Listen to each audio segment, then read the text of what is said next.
Hey, what's up, Street Talks? The Aircam from the Aircam Street Photography blog. So I just wanted to give you a presentation on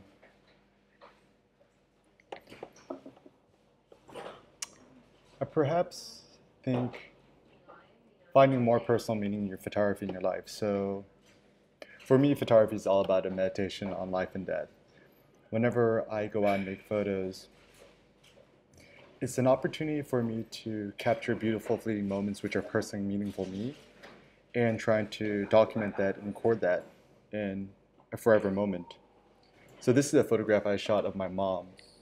And my mom's like the most incredible person in my life. She worked like 6, 7 days a week, cleaning houses, working as a waitress, grinding like 12, 14 hours a day, dealing with the 2 hour commute.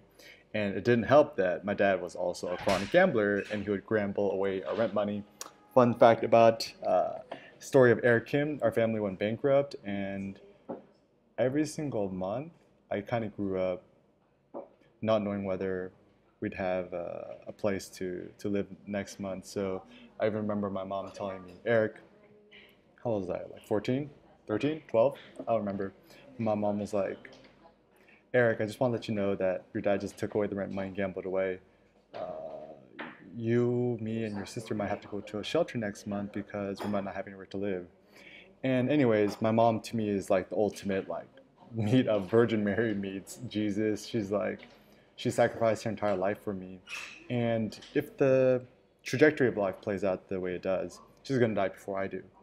And I saw her. I was traveling with her, my family and Cindy's family. It was an amazing experience. And whenever I talk to my mom, I feel so happy and empowered. And she's lying in bed, and I made this photograph of her. But before I shot it, I was thinking, one day I'm gonna make the same exact photo, except my mom's gonna be in her casket. And so always remember that photography is a chance for you to express your soul, to show significance in your world. And what you decide to photograph or what not to photograph is what defines you as a photographer. And another thing that I want to mention to you is so much of the world is about sadness and poverty and despair. The world is kind of a shitty place, but at the same time, I think there's so much beauty and happiness. And one of the main reasons I started the Cindy Project was to show my joy, my happiness, my love for her, and as a way to help encourage other people to appreciate their loved ones.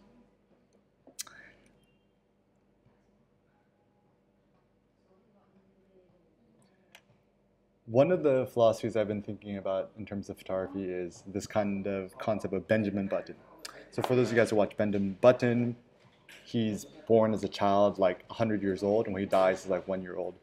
And so I think the same could be applied to our photography is to the Benjamin Button of photography, which means imagine yourself at age 100 on your deathbed, looking back at your life. What photos would you be glad that you made and photos you wish you didn't make? Another photo philosophy that I have too is photographs without emotion and soul are dead.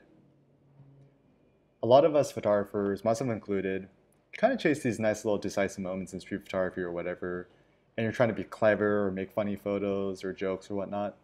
But the problem with these kind of photos, there's not enough soul, emotion, or heart in the photos. They don't really say anything about the human condition. And the biggest shift in my photography as of late is trying to make photos that have more emotion and meaning, more mystery, more drama.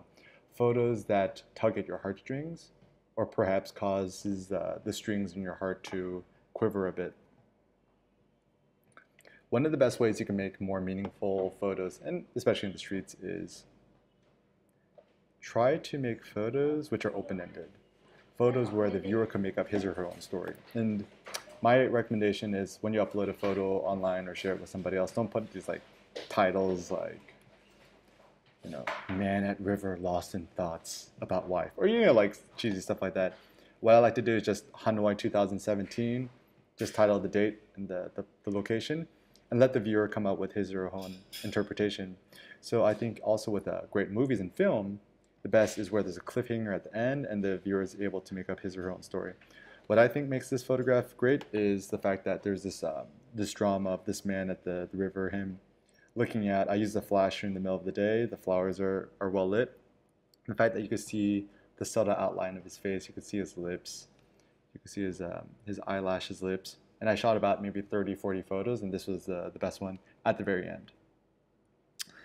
And so, friend, just consider this and meditate on this, that every time you click the shutter, today might be your last.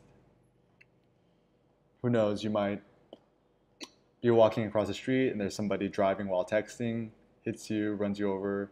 You might find that you have some sort of rare form of cancer, some sort of heart disease.